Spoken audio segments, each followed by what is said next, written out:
All right, congratulations on the film, first of all. And I know that this has been truly a labor of love, not just for you, but pretty much everybody involved in this project. You've taken on not only an acting role, but the role of executive producer on this too. How did that come about? Well, Terry and Lauren called me and asked me if, I would come play with them, and I had worked with both of them together on Night for Dying Tigers in 2010, and I'd worked with Lauren on The L Word, and I just love the both of them, and I love the script, and just wanted to be part of the story, and as executive producer, wanted to be, the head cheerleader and do whatever I could to help them get the film made.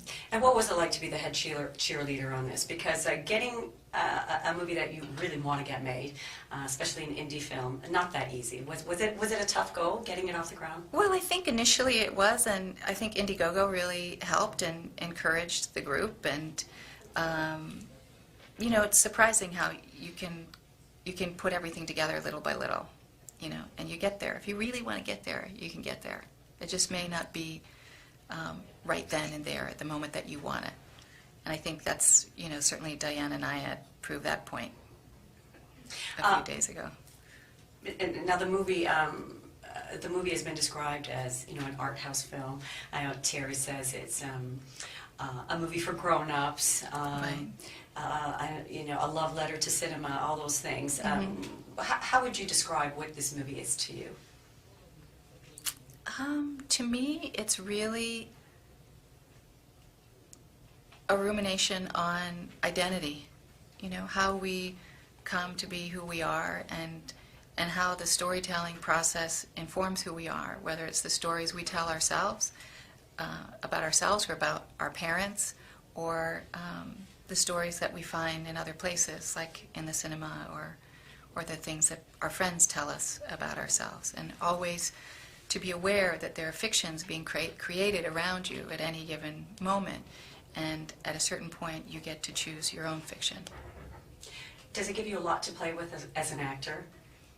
When you're doing Always, that? yeah, always. Identity, always. It's always about, it comes down to that in many, many ways, the choices you make. And for me, the character was fun because, she gets to support her friend. And, for Jennifer, I was getting to support Lauren, which is a pleasure because I'm such a huge fan of her work and her talent and her humanity. And, in a little microcosm, Clementine's story with her daughter is in some ways emblematic of the larger theme of the film. Can you tell us a little bit about the character Clementine? What was she like? Clementine's a little neurotic, for sure. Very loving, loyal friend in many ways. With a big heart, but doesn't necessarily want to show it all the time in the ways that might benefit her. But a really, really good friend. And that's the most important quality for her in the film, as it plays out in the story. Now, you've done a lot of indie films. Do you enjoy doing indie films more than the big budget, the Hollywood films? Does it matter I wouldn't to you, say or? that I necessarily enjoy it more because it's a very different experience. But, working on Book of Eli, it's interesting because it was a really big budget film in some ways, certainly compared to Cinemanovels. But the filmmakers made it feel like it was a very intimate experience. With Cinemanovels, what's great is that there's a whole different level of responsibility that goes on. Like when there's only 5 crew, and the crew is vastly outnumbered by cast, and you're trying to get things going, and you're trying to make your day, then everybody pitches in. I'll move equipment, I'll, help pack up, whatever. You get the day done. And Lauren was amazing. I mean, Lauren really was helping to drive the train every single day, not only as an actress, but as a producer. She's on the phone, making sure that the light package is there, making sure that people had their flights that were coming and going to be part of the film, making sure the catering was ready. She was really on top of everything, and then boom, she'd go into a scene completely seamlessly, and it was an extraordinary thing to see, really. Really a gratifying experience, I think, for everybody involved, correct? Yes, it is gratifying. I mean, for me, something like Book of Eli is also very gratifying. But there's something about working with Terry and working with Lauren and working with Terry's, coterie of actors and crew that you really feel like it's this family that comes together again to tell a different story. And I really love that intimacy. You talk about all the things you have to go through when you're working on an independent film. It's tough, it's fun, but do you have a best and a worst day on the set that you can think of working on this movie? No, not really, not off the top of my head. I mean, one of the days I loved that was so indicative of independent film was I was looking at the schedule and I saw that there was an exterior that had been taken out of the schedule, and with Grace and Clementine, and I said, why are we taking this exterior out? And he said, well, we couldn't get permission from the place to shoot it there, and we may not be able to make our day if we go. And I said, you know what? Let's see what it's like at the end of the day, and if we make the first part of the day, let's just go over there, just go and shoot it. Like, what the hell? What are they going to do? The worst thing they're going to say is, get out of here. Nothing bad really is going to happen. And so we did. We went over there and just shot stuff and just, climbed a few walls and got in and just did it. And it was really, really fun. It was really fun, and I loved that. And I had that experience, when I did a film many, many years ago called In the Soup, and another film called Sons, where we would just be on the go, and if you saw something that was interesting, you stopped and you shot it and you got it on film, and it wasn't quite as calculated as a bigger budget film because you're having to move so many people to a different location, so it was much lighter. How does it feel on the eve of the premiere, getting this project that you all worked so hard on, having it shown, premiering at the Toronto International Film Festival? It's so exciting to be at TIFF. I love this. First of all, it's my favorite film festival, and to be here with this group of people with this film is just really, really exciting. And I feel very proud of Lauren, and I feel very proud of Terry, and so happy to be a part of the gang. I heard they were already talking about the next project for all of you guys. Are you aware of that? Are you Yes, working on something? Yeah, Terry and I were trying to put together the next picture. Do you know what it is yet? Oh, yeah. Can you tell us? I don't know. I'd have to ask, my cohorts. I don't want to be busting out with something and then go, what? You did what? It's team. How lucky you are to be able to work with the team and work with them again and again and again and make this happen. Oh, it's so exciting. Yeah. It's so exciting. When we think of your name, Jennifer Beals, automatically everybody thinks Flashdance. And, all these years later, does it bother you? Are you okay with that? Can I tell you something really honestly? The first thing that journalists think of is that. And I have to say, when I'm walking down the street, it's really interesting to me to see who recognizes me for what.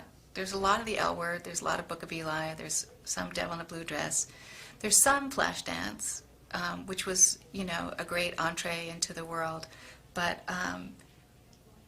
it's really interesting to see who recognizes you for. I think it depends maybe on who was around for what Yes, era. And that's true. And, for my era, my first exposure to your work was Flashdance. You mean those people who saw Flashdance are so old now that they passed?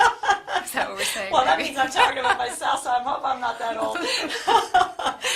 but that really had a big impact on me. Me and all my friends, my colleagues, we all loved that movie. And then you had the L Word, and I think that the fan base there, younger, and I'm sure you get stopped on the street and you get a whole new fan base who really was influenced by that by that. Right. And I just wonder what that experience was like for you, because you did a number of seasons on that show.